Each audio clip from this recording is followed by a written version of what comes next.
Hey, we're still at the Smarter E in Munich, and now we're standing in front of the Socomec booth. Next to me is Guy. Nice to meet you. Hello, nice to meet you. So, Guy, what is your main product?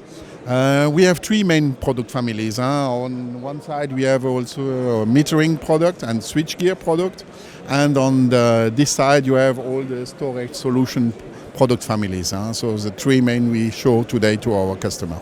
Okay, sounds amazing. What are the challenges you're facing at the moment?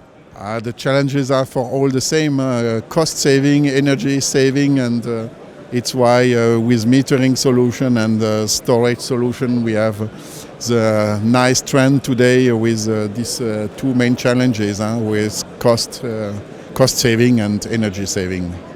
We're from HMS Networks. Which of our products could be a solution for these challenges?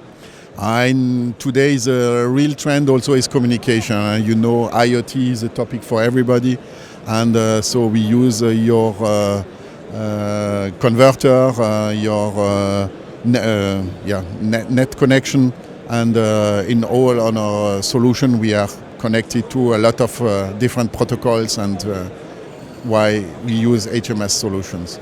Do you have a favorite HMS product? Not really. All HMS products are good. Huh? No. We use USB to BACnet or Ethernet converter. We use a lot of your product. Huh? Thank you very much, Guy from Socomec.